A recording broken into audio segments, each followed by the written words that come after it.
नमस्कार दोस्तों, मैं विदुशेखर सिंह स्वागत करता हूं आपके अपने YouTube चैनल एजुमेनिया 247 पर। एनटीपीसी की एग्जामिनेशन डेट आपके सामने आ गई है, इसलिए हम लोग का पूरा फोकस केवल और केवल एनटीपीसी एग्जामिनेशन पे रहेगा। और उसी क्रम में हम लोग साइंस की नई क्लासेज आपके बीच में लेकर के आ रहे हैं। आज आपके बीच में मैं लेकर के आ रहा हूं हीट यानी उष्मा। 1 या 2 नंबर के क्वेश्चन सेट होते हैं कि या तो न्यूमेरिकल से 1 नंबर का आ जाता है या तो फिर आपका थ्योरेटिकल क्वेश्चन 1 नंबर के आ जाते हैं। तो हीट एक इंपॉर्टेंट टॉपिक है किसी भी कॉम्पिटिटिव एग्जामिनेशंस के लिए। तो आप लगातार इसी तरीके से हमारे वीडियोस को देखते रहिए, आपके लिए अच्छी चीजें हम लोग लेकर के और आएंगे। आज मैं शुरू करता हूं अपना टॉपिक और वो है आपका हीट यानी उष्मा। सबसे पहला क्वेश्चन कि व्हाट इज हीट, उष्मा है क्या। कि अगर आपसे पहला ही क्वेश्चन पूछ दिया जाए कि उष्मा होती क्या है या उष्मा है क्या, तो बस सिंगल लाइन डेफिनेशन आप दे सकते हो कि हीट इज इंटरनल एनर्जी। यानी उष्मा जो है वो एक आंतरिक ऊर्जा है जो सबके अंदर कुछ ना कुछ है, यानी हीट इज इंटरनल एनर्जी। अब क्वेश्चन ये बना कि अगर हीट इंटरनल एनर्जी है, आंतरिक ऊर्जा है, तो बाहर कैसे आएगी। तो बाहर आने का एक ही कारण है टेम्परेचर डिफरेंस। कि अगर उष्मा कभी भी स्थानांतरित होगी यानी कि ट्रांसफर ऑफ हीट कभी भी होगा तो उसके पीछे एक ही कारण होता है और वो है आपका तापांतर। यानी ये 2 लाइन आप दिमाग में रखिएगा। पहली लाइन में लिखने जा रहा हूं क्या, तो मैंने लिख दिया कि heat is a internal energy. यानी उष्मा क्या है, तो उष्मा एक आंतरिक ऊर्जा है। क्यों मूव करेगी, यानी कि उष्मा का स्थानांतरण क्यों होगा, तो उसके पीछे रीजन केवल है क्या, तो रीजन है आपका तापांतर। तापांतर के कारण ही, यानी कि हीट के बीच में जब डिफरेंस आएगा, जब टेम्परेचर के बीच में जब डिफरेंस आएगा तभी हीट ट्रांसमिशन होगा। यानी हीट ट्रांसमिशन क्यों हो रहा है, तो हीट ट्रांसमिशन के पीछे एक ही कारण है टेम्परेचर डिफरेंस। आगे चलते हैं कि टेम्परेचर डिफरेंस किस तरीके से होगा या हीट का ट्रांसमिशन किस तरीके से होगा। तो आप हमेशा दिमाग में रखिएगा कि अगर कोई हाई टेम्परेचर है, यानी कि एक ऐसा है जिसका ताप उच्च है, तो वो हमेशा मूव करेगा किधर की तरफ, तो लो टेम्परेचर की तरफ। यानी कभी भी उच्च ताप से उष्मा जो है वो कभी भी कहां जाएगी, तो उच्च ताप से निम्न ताप की ओर जाएगी। यानी कि उसका तरीका ये होगा, मैं एक एग्जांपल के तौर पे आपको समझाता हूं कि अगर कोई बॉडी है जिसका टेम्परेचर 100 डिग्री सेल्सियस है, मान लेते हैं इस बॉडी को ए। दूसरी कोई बॉडी है जो इससे कांटेक्ट में है और उसका टेम्परेचर 50 डिग्री सेल्सियस है, मान लेता हूं भी कि एक बॉडी है आपकी 100 डिग्री सेल्सियस और एक बॉडी है आपकी 50 डिग्री सेल्सियस। तो टेम्परेचर डिफरेंस कभी भी इधर की तरफ नहीं होगा, हमेशा उच्च ताप से निम्न ताप की ओर होगा। और यह ध्यान देना कि तब तक होगा जब तक कि दोनों का टेम्परेचर सेम ना हो जाए। यानी कि ए अपनी हीट को ट्रांसमिट करेगा किधर की तरफ, तो हमेशा बी की तरफ करेगा और तब तक करेगा कि जब तक ये भी घट करके 75 ना हो जाए और जब तक ये भी बढ़ करके 75 ना हो जाए। जैसे ही दोनों का टेम्परेचर बराबर होगा वहीं पर हीट ट्रांसमिशन आपका रुक जाएगा। ये दिमाग में रखिएगा। हीट के बारे में 2-3 बातें जो बता रहा हूं हर एग्जामिनेशन में पूछी गई है। फिर से बोल रहा हूं कि heat is a internal energy, कि उष्मा क्या है, तो एक आंतरिक ऊर्जा है। दूसरी बात क्या कहा, तो क्यों संचरित होती है, तो हमेशा टेम्परेचर डिफरेंस यानी तापांतर के कारण ही संचरित होती है। और तीसरी चीज कि हमेशा high temperature to low temperature की ओर ही मूव करेगी, कभी भी लो टेम्परेचर से हाई टेम्परेचर की ओर मूव नहीं करेगी। अब कहा क्या गया कि अगर कोई कार्य है, कोई वर्क है क्या, Q, अगर उसको हम लोग कन्वर्ट करते हैं, कार्य W को उष्मा Q के अंदर अगर कन्वर्ट करते हैं, तो इसका सीधा सा फार्मूला निकल करके आता है कि W/Q = J। यानी अगर किसी कार्य W को उष्मा Q के अंदर बदला जाए तो उनका अनुपात जो होगा वो J होगा। व्हाट इज J, कि J क्या है, तो J को आप यहां पर कांस्टेंट कह सकते हैं और J को आप वास्तव में बोलते क्या हो, तो आप कहते हो यांत्रिक तुल्यांक। वैल्यू की अगर बात किया जाए कि J की वैल्यू क्या है, तो J की वैल्यू होती है 4.186। W यानी कि कार्य है तो जूल और Q यानी कि उष्मा है तो पर कैलोरी। यानी मात्रक अगर आपसे पूछा जाएगा, यांत्रिक तुल्यांक, उष्मा के यांत्रिक तुल्यांक का मात्रक पूछा जाएगा, कांस्टेंट का मात्रक पूछा जाएगा, तो J/कैलोरी यानी कि जूल पर कैलोरी आप कह सकते हो। ये एकदम नॉर्मल फिनोमेना मैंने डिस्कशन किया उष्मा के बारे में कि उष्मा है क्या। अब आते हैं उष्मा की छोटी छोटी बातों के बारे में चर्चा करते हैं। तो क्या होगी, तो उष्मा की छोटी बातों के बारे में अगर आप चर्चा करोगे तो एक क्वेश्चन जरूर पूछा जाता है उष्मा की यूनिट के बारे में कि हीट ऑफ यूनिट क्या है, यूनिट ऑफ हीट क्या है, उष्मा का मात्रक क्या है। तो उष्मा के मात्रक के बारे में अगर आप चर्चा करोगे तो कुछ मात्रक जो हम लोगों को नॉर्मली पता है, जैसे हम लोग से अगर पूछा जाए कि उष्मा का मात्रक क्या होगा, एसआई यूनिट में क्या होगा, तो आप सीधे कहते हो कि उष्मा का एसआई यूनिट जो मात्रक है या एसआई यूनिट जो है वो है आपकी जूल। यानी यूनिट ऑफ हीट की अगर बात किया जाए, उष्मा के मात्रक की अगर बात किया जाए, तो उष्मा के मात्रक में सबसे पहले हम लोग चर्चा करते हैं एसआई यूनिट की। तो एसआई यूनिट हमेशा दिमाग में रखिएगा कि जूल होगी। प्रेस्कार्ट जूल साहब एक बहुत बड़े वैज्ञानिक, उन्हीं के नाम पर यह यूनिट रखी गई, प्रेस्कार्ट जूल के नाम पर जूल रखी गई, तो एसआई यूनिट जूल होगी। अगला नाम आता है कैलोरी, कि एक मात्रक हम लोग मानते हैं उष्मा का किसको, कैलोरी को। अब कैलोरी को अगर डिफाइन किया जाए कि कैलोरी है क्या, तो अगर आप डिफाइन करते हो तो आप कहते हो कि कैलोरी है क्या, तो आप कहते हो कि 1 ग्राम जल के तापमान को 1 डिग्री सेल्सियस बढ़ाने के लिए, ध्यान से सुनिएगा, 1 ग्राम जल के तापमान को 1 डिग्री सेल्सियस बढ़ाने के लिए जितनी उष्मा की आवश्यकता होगी उसी उष्मा को हम नाम देते हैं किसका, कैलोरी का। मतलब कि अगर 1 ग्राम जल है, 1 ग्राम वाटर, इसके टेम्परेचर को कितना इंक्रीज करना है, 1 डिग्री सेल्सियस, तो दैट इज कॉल्ड कैलोरी।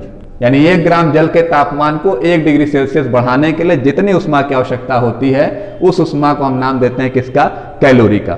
लेकिन थोड़ा सा प्रॉब्लम है इसके अंदर कि कहीं कहीं अगर ठंड के समय में आप देखोगे तो 1 ग्राम जल के तापमान को बढ़ाने के लिए ज्यादा उष्मा की आवश्यकता होगी। गर्मी के समय में आप आओगे तो गर्मी के समय में 1 ग्राम जल का तापमान तुरंत आगे बढ़ जाएगा।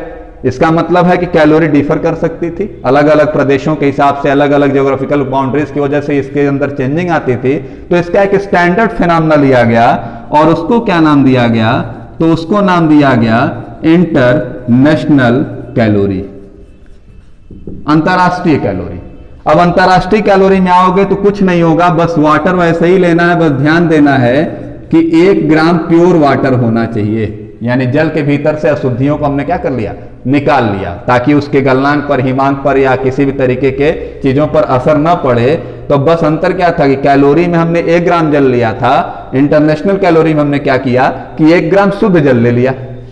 दूसरी चीज कि हमने यहां टेम्परेचर 1 डिग्री सेल्सियस बढ़ाया था, लेकिन इंटरनेशनल कैलोरी में हमने क्या किया कि कहा कि 14.5 डिग्री सेल्सियस से 15.5 डिग्री सेल्सियस तक, अभी भी हम 1 डिग्री सेल्सियस ही बढ़ा रहे हैं, लेकिन एक मानक जगह पर लाए पहले जल के तापमान को। 0 से 1 बढ़ाने पे उष्मा ज्यादा लगेगी, तो हमने एक मानक ले आया, 14.5 डिग्री सेल्सियस तक लेकर के आए, और 14.5 से 15.5 डिग्री सेल्सियस बढ़ाने के लिए जितनी उष्मा की आवश्यकता होगी उसी उष्मा को हम नाम देते हैं इंटरनेशनल कैलोरी का। ध्यान से सुनिएगा, फिर से रिवाइज कर रहा हूं, कैलोरी और इंटरनेशनल कैलोरी के बीच का डिफरेंस बता रहा हूं। कैलोरी के बारे में कहा कि 1 ग्राम जल के तापमान को 1 डिग्री सेल्सियस बढ़ाने के लिए जितनी उष्मा की आवश्यकता होगी उसको हमने नाम दिया कैलोरी का। इंटरनेशनल कैलोरी में क्या कहा कि 1 ग्राम शुद्ध जल के तापमान को 14.5 डिग्री सेल्सियस से 15.5 डिग्री सेल्सियस बढ़ाने के लिए जितनी उष्मा की आवश्यकता होगी वो होगी आपकी इंटरनेशनल कैलोरी। यानी मानक रूप से अगर माना जाए तो इंटरनेशनल कैलोरी हम लोग कैलकुलेट करते हैं किसी भी एग्जामिनेशन में या किसी भी क्वेश्चन पेपर में। एसआई यूनिट जूल हो गई, एक कैलोरी हो गई, एक इंटरनेशनल कैलोरी हो गई। अब आता हूं एक नया नाम आपके सामने लेता हूं, CHU। CHU यह भी यूनिट ऑफ हीट है, यानी कि यह भी मात्रक है किसका, उष्मा का ही मात्रक है। CHU, C यानी कि सेंटीग्रेड, H यानी कि हीट और U यानी कि यूनिट। तो 1 CHU की अगर बात करते हो कि CHU है क्या, तो CHU में हम थोड़ा सा अंतर लेते हैं। हम कहते हैं कि 1 ग्राम जल के तापमान को हर जगह पर 1 डिग्री सेल्सियस बढ़ाया था, यहां पर 1 डिग्री फ़ारेनहाइट बढ़ा देते हैं। यानी 1 ग्राम जल के तापमान को 1 डिग्री फ़ारेनहाइट बढ़ाने के लिए जितनी उष्मा की आवश्यकता होगी उसी को हम लोग CHU का नाम देते हैं, यानी कि सेंटीग्रेड हीट यूनिट। आगे एक और नई यूनिट के बारे में चर्चा करता हूं। एक और यूनिट है आपकी BTHU, यानी British thermal unit. British thermal unit. अंतर कुछ नहीं है, बस यहां पर ग्राम की जगह पर हमको पाउंड ले लेना है और यहां पर डिग्री सेल्सियस की जगह पर फ़ारेनहाइट ले लेना है। यह आपकी हो गई ब्रिटिश थर्मल यूनिट कि 1 पाउंड जल के तापमान को 1 डिग्री फ़ारेनहाइट बढ़ाने के लिए जितनी उष्मा की आवश्यकता होगी उसी को हम नाम देते हैं ब्रिटिश थर्मल यूनिट का। पांचों मात्रकों को मैं फिर से डिफाइन करता हूं कि पहला क्वेश्चन कि अगर आपसे पूछा जाए कि एसआई यूनिट क्या है उष्मा की, तो आप सीधे कहोगे जूल। किसके नाम पर? तो प्रेस्कार्ट जूल साहब के नाम पर।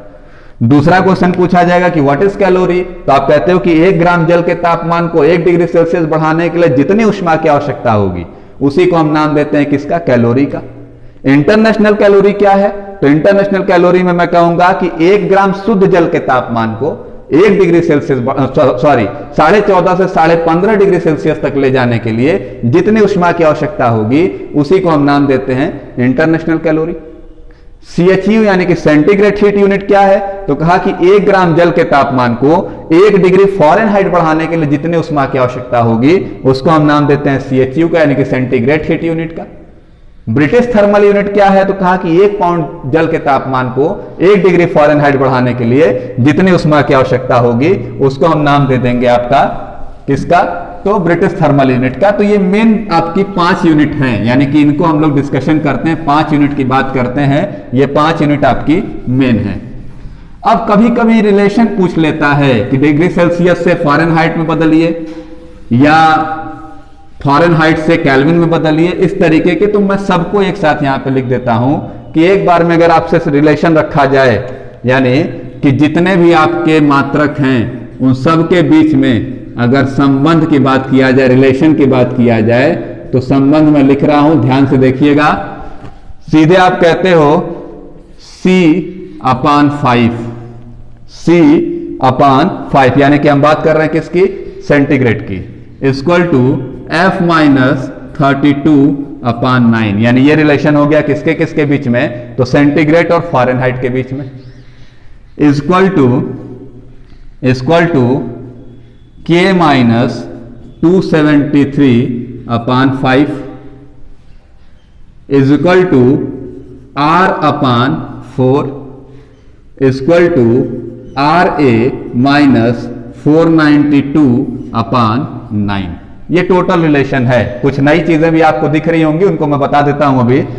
C/5 equal to F-32/9 equal to K minus यानी kelvin -273/5 equal to R/4, R यानी कि यहां पे हम बात कर रहे हैं रैंकिन की, र्यूमर की, और Ra-492/9 यानी रैंकिन की। तो ये रिलेशन बन गया। अब जैसे मैं एक नॉर्मल सा क्वेश्चन आपके साथ पूछा जाता है कि मानव शरीर का तापमान, तो मानव शरीर का तापमान सबको पता होगा कि 37 डिग्री सेल्सियस है। कि अगर आपसे क्वेश्चन पूछ दिया कि मानव शरीर का तापमान बताइए, तो आप कह सकते हो कि 37 डिग्री सेल्सियस। अब हमसे कहा जाएगा कि केल्विन में बताइए, तो हमने कहा कि C इक्वल टू K-273। सामने है 5 इधर भी है 5 इधर भी है, तो हटा देता हूं। तो C equal to K-273 kelvin में निकालना है। C दिया हुआ है कितना? 37, इस माइनस को उधर ले जाकर के +273 कर दिया, यानी केल्विन में उसका टेम्परेचर कितना हो गया? तो 310 केल्विन हो गया। फ़ारेनहाइट में निकालना है तो इन दोनों को यूज कर दें, रैंकिन र्यूमर में निकालना है तो इन दोनों को यूज कर दें। ये रिलेशन है। फिर से रिवाइज कर रहा हूं कि C/5 equal to F-32/9 equal to K-273/5 equal to R/4 equal to Ra-492/9। ये आपका नॉर्मल फिनोमेना है। कभी कभी क्वेश्चन क्या बनते हैं कि कोई ऐसा पैमाना बताइए कि इस पर सेल्सियस और फ़ारेनहाइट दोनों सेम हो जाएं। क्या करें? दोनों जगह C रख दो, दोनों जगहों पे C रख देंगे। तो अगर मान लेते हैं कि यहां पर भी C रख देंगे और यहां पे भी C रख देंगे, तो आपका रिजल्ट आ जाएगा -40। क्लियर है? तो अगर कह दे कि एक ऐसा पैमाना बताइए जिसपे दोनों सेम हो जाए, तो दोनों जगहों पे C रख दीजिए। जो C की वैल्यू आएगी वही आपकी रिजल्ट के तौर पे आप यूज करोगे। क्लियर है? आगे चलता हूं। एक शब्द और निकल करके आता है और वो है आपका क्या? तो ट्रांसमिशन ऑफ हीट। कि कैसे ट्रांसमिशन ऑफ हीट होता है, यानी हीट का ट्रांसफर किस तरीके से होता है। उम्मीद कर रहा हूं कि वीडियो आपको समझ में आ रही होगी, जो चीजें आपको पढ़ाई जा रही हैं समझ में आ रही होंगी। तो ज्यादा से ज्यादा लोगों को हमारे चैनल के साथ जोड़ने की आप कोशिश करें। ट्रांसमिशन ऑफ हीट पर आता हूं कि उष्मा का संचरण क्या है। तो आप सीधे कहते हो कि ट्रांसमिशन ऑफ हीट का मतलब क्या? कि तापांतर के कारण। अभी मैंने बोला कि हीट का ट्रांसफर जो होता है वो किस वजह से होता है? तो तापांतर के कारण होता है। लेकिन उसके पीछे रीजन भी होते हैं या कुछ मेथड्स भी होते हैं जिनकी वजह से ट्रांसमिशन ऑफ हीट होता है। आता हूं। तो अगर आपसे पूछा जाएगा संचरण यानी ट्रांसमिशन, तो ट्रांसमिशन मेथड के बारे में अगर आप बात करोगे कि ऊष्मा संचरण की कितनी विधियां हैं, तो 3 मेन रूप से बताई गई। एक विधि है आपकी क्या, तो सबसे पहले हम लोग नाम देते हैं चालन। चालन को अगर बोला जाए तो हम लोग कहते हैं कंडक्शन। दूसरी होती है आपकी संवहन, संवहन विधि। और तीसरी होती है आपकी विकिरण। यानी अगर आपसे पूछा जाएगा कि कितनी विधियां हैं, तो 3 विधियां हैं, चालन, संवहन और विकिरण। चालन यानी कंडक्शन, संवहन यानी कन्वेक्शन और विकिरण यानी रेडिएशन। चालन, संवहन और विकिरण यानी कभी भी ऊष्मा one body to another body अगर मूव करेगी तो यही 3 मेथड हैं जिनके थ्रू कर सकती है। या तो कंडक्शन के थ्रू करेगी, या तो कन्वेक्शन के थ्रू करेगी, और या तो फिर रेडिएशन के थ्रू करेगी। तीसरा कोई तरीका नहीं होगा, चौथा कोई तरीका नहीं होगा। दिमाग में रखिएगा कि चालन क्या है। तो हमसे कहा गया कि अगर ये कोई छड़ है, ये कोई ठोस ऑब्जेक्ट है, कोई छड़ है, कोई इस तरीके की चीज लेते हैं, ये आपका ए पॉइंट है और ये आपका बी पॉइंट है। और आपने ये जरूर पढ़ा होगा कि कोई भी ऑब्जेक्ट होगा तो मॉलिक्यूल से बना होगा, एटम से बना होगा। तो हमने देखा क्या कि ये मॉलिक्यूल्स हैं। इस पॉइंट को अगर हम गर्म करना शुरू करते हैं, यानी कि इस पॉइंट को अगर हम हीट प्रोवाइड करना शुरू करते हैं, यानी ये मॉलिक्यूल्स गर्म होगा, तो इसकी अपनी एक थर्मल कैपेसिटी होगी, अपनी एक ऊष्माधारिता होगी कि ये तब तक धारण कर सकेगा जब तक कि इसकी क्षमता होगी। लेकिन जैसे इसकी क्षमता से चीजें ऊपर निकलेंगी, ये तुरंत क्या करेगा, इसको ट्रांसफर कर देगा अपने बगल वाले मॉलिक्यूल्स को। इसकी भी एक थर्मल कैपेसिटी होगी, ये भी जब अपना ट्रांसफर करने का, जब अपने ऊपर देखेगा कि थर्मल कैपेसिटी से चीजें ऊपर निकल रही हैं, तो ये भी क्या करेगा, आगे बढ़ जाएगा। करते करते आप देखते हो कि हम पॉइंट ए को गर्म करने का प्रयास कर रहे हैं, लेकिन थोड़े ही दूर के बाद देखते हैं कि पॉइंट बी भी क्या हो जाता है, गर्म हो जाता है। तो ये मेथड कहलाता है कंडक्शन। और आप देख रहे हो कि लीनियर मोशन कर रहा है, और ठोस का एग्जांपल मैं ले रहा हूं, तो देखोगे आप तो कंडक्शन ज्यादातर ठोसों में होगा, कंडक्शन ज्यादातर लीनियर मोशन में करेगा। आपसे कहा जाता है कि ये कंडक्टर ऑफ हीट है या नहीं है, तो आप देख लो कि लोहे की छड़ है, लोहे की छड़ का एक सिरा आपने आग के अंदर लगाया है, यानी कि उसकी ऊष्मा को आप बढ़ा रहे, तो दूसरा सिरा भी अपने आप ही गर्म हो जाता है। तो हम लोग प्रयास करते हैं कि उसको हम नाम क्या देते हैं, कंडक्टर का, यानी कंडक्टर ऑफ हीट का। आगे चलता हूं, संवहन की बात करता हूं, कन्वेक्शन की बात कर रहा हूं। तो मैंने क्या किया कि एक भगोना लिया, उस भगोने के अंदर हमने पानी भर दिया, और आप देखोगे कि हमने इसको गर्म करना शुरू किया। जैसे ही हमने गर्म किया, तो ये नीचे वाला जो मॉलिक्यूल है, उसको जैसे ही हीट मिलेगी, वो अपनी थर्मल कैपेसिटी, आपने एक लाइन जरूर पढ़ी होगी कि temperature is directly proportional to kinetic energy, कि ऊष्मा बढ़ाने पर गतिज ऊर्जा भी क्या हो जाती है, बढ़ जाती है। ऊष्मा किसी चीज की बढ़ाओगे तो उसकी गतिज ऊर्जा बढ़ जाएगी। तो जैसे ही इसकी गतिज ऊर्जा बढ़ेगी, काइनेटिक एनर्जी बढ़ेगी, ये ऊपर की ओर भागेगा और ऊपर जाकर के अपने साथी को नीचे भेजेगा, यानी कि ऊपर वाला मॉलिक्यूल जो ठंडा है वो आ जाएगा नीचे, फिर ये वाला ऊपर भागेगा, ये नीचे। आप देख रहे हो कि आप फर्स्ट मोशन कर रहा है, अपवर्ड डाउनवर्ड, ऊपर नीचे जा रहा है, तो ये कंडीशन बनती है। तो ये दिमाग में रखिएगा कि यहां पे लीनियर कर रहा था, किसमें, कंडक्शन में, यहां पे अप एंड डाउन कर रहा था, यहां पे सॉलिड की चर्चा हो रही थी, यहां पे लिक्विड की चर्चा हो रही है। यानी कि कन्वेक्शन ज्यादातर लिक्विड्स के अंदर होगा और कन्वेक्शन ज्यादातर अपवर्ड डाउनवर्ड मोशन होगा। किसी पानी को हम पूरे तरीके से गर्म कब मानते हैं, जब ऊपरी हिस्सा उबलने लगता है, यानी कि ऊपर के सारे मॉलिक्यूल्स, नीचे के मॉलिक्यूल्स जब उबलते हैं तो हम उसको शुरुआत मानते हैं गर्म होने की। लेकिन जब ऊपरी हिस्सा भी गर्म होने लगता है, तब हम मानते हैं कि हाँ, पानी पूरे तरीके से उबल चुका है, यानी पानी पूरे तरीके से गर्म हो चुका है। तो वो आपका प्रोसेस क्या कहलाता है, कन्वेक्शन। दोनों में आपने देखा कि मॉलिक्यूल्स की जरूरत थी। कंडक्शन में भी ये मॉलिक्यूल्स अगर नहीं होता तो दूसरे मॉलिक्यूल्स तक चर्चा नहीं होती, यानी बिना माध्यम के वो गर्म नहीं हुए। यहां पे भी आपने देखा कि इस वाटर मॉलिक्यूल्स को दूसरे वाटर मॉलिक्यूल्स से जब तक टच नहीं कराए तब तक वो गर्म नहीं हुआ। नहीं, यहां भी मीडियम की आवश्यकता थी, यानी इन दोनों के भीतर आप देख रहे हो कि माध्यम की आवश्यकता पड़ी थी। लेकिन जब आप आते हो रेडिएशन में, विकिरण में, तो आप सीधे कहते हो कि विकिरण को चलने के लिए माध्यम की आवश्यकता नहीं होती, यानी कि रेडिएशन रिक्वायर्ड नो मीडियम। आप कपड़ा जो है वो धूप में डाले होते हो और कोई माध्यम हो या ना हो, उस कंडीशन में आपका कपड़ा सूख जाता है। इसका मतलब है सूर्य का प्रकाश हमारे पास पहुंचता है कैसे, तो विकिरण के थ्रू। सूर्य का तापमान हम कैसे मापते होंगे, जैसे कहा गया कि आउटर मोस्ट जो लेयर है हमारी सूरज की, सन की, तो वो आपकी 5 से 7,000 डिग्री सेल्सियस गर्म है। तो क्या हमने उसको माध्यम के थ्रू टच किया होगा, संभावना नहीं। हम पायरोमीटर के थ्रू नापते हैं, और पायरोमीटर कैसे मूव करता है या कैसे रीड करता है टेम्परेचर को, तो उसका प्रोसेस होता है रेडिएशन। तो जहां पर माध्यम की, और ये माध्यम बन कौन रहे हैं, अगर देखा जाए कि माध्यम बन भी रहे हैं तो कौन बन रहे हैं, गैस मॉलिक्यूल्स। कि गैस मॉलिक्यूल्स जो होंगे वो हीट एनर्जी को ट्रांसफर करेंगे one molecules to another molecules. कमरे के एक कोने में आप एसी लगाते हो, थोड़ी देर में पूरा कमरा ठंडा हो जाता है, एक सूरज निकलता है, पूरा कपड़ा सूख जाता है, यानी वहां पे कौन सा प्रोसेस यूज हो रहा है, तो रेडिएशन यूज हो रहा है। और दिमाग में रखिएगा कि सबसे ज्यादा जो इंपॉर्टेंट चीज है हम लोगों के लिए वो रेडिएशन ही है। क्यों, क्लियर। अब इसको मैं फिगर के माध्यम से बना देता हूं, आपको समझा देता हूं कि ये आपका एक भगोना है, इस तरीके से उसका हत्था है, और नीचे से आप इसको गर्म कर रहे हो। आप देख रहे हो कि छड़ का ये वाला हिस्सा भी गर्म हो जा रहा है। किस वजह से गर्म हो जा रहा है, तो इसके पीछे कारण है कंडक्शन। ये पानी उबलने लग रहा है, इसके पीछे कारण क्या है, कन्वेक्शन। गैस और इसके बीच में कोई संपर्क नहीं है, लेकिन फिर भी ये गर्म हो जा रहा है, रीजन क्या है, रेडिएशन। यानी अगर जब आप चाय बनाने के लिए बैठते हो तो आप तीनों प्रोसेस आपके सामने दिखाई देता है कि हत्थे में आपको कंडक्शन दिखाई दे रहा है, जो पानी उबल रहा है वो आपको कन्वेक्शन दिखाई दे रहा है, और गैस के संपर्क में न होने के बावजूद भी भगोना गर्म हो जा रहा है, तो रेडिएशंस को शो कर रहा है। तो ये हम लोगों ने आज नॉर्मल चीजों पर डिस्कशन किया। पहली चीज हम लोगों ने हीट के बारे में डिस्कशन किया, यूनिट ऑफ हीट के बारे में डिस्कशन किया, और ट्रांसमिशन ऑफ हीट के बारे में भी थोड़ा बहुत डिस्कशन किया। इससे रिलेटेड क्वेश्चन आंसर की एक सीरीज भी आपको जल्दी ही प्रोवाइड करूंगा। ऐसे ही हमारे चैनल को प्यार देते रहिए, लगातार हमारे साथ बने रहिए। हमारे चैनल को लाइक करिएगा, सब्सक्राइब करिएगा, और अपने दोस्तों में शेयर भी जरूर करिएगा। हमारे साथ बने रहने के लिए धन्यवाद।